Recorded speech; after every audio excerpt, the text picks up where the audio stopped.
Now, ladies and gentlemen, moving on to our next story, we're talking about Fela Anikulapo-Kuti. Fela Anikulapo-Kuti.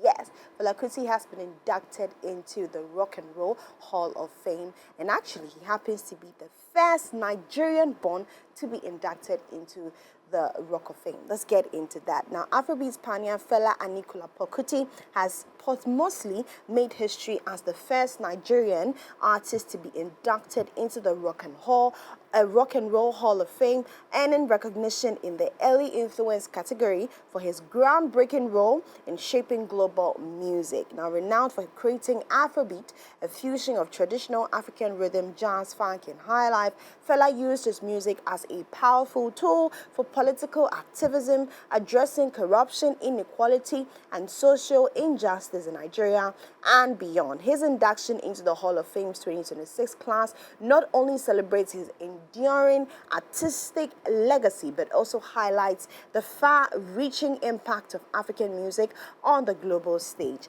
as his sound continues to inspire contemporary artists across multiple genres decades after his death in 1997, marking a significant milestone for both Nigerian culture and the international music culture. Ooh, I'm excited about that. Look at that. That's why you always have to make timeless music. You're still going to be benefiting from whatever that you made, the seed that you planted. And so big congratulations to him. I know he's excited wherever he is. Of course, his family would definitely try to receive that on his behalf and will not joke with that.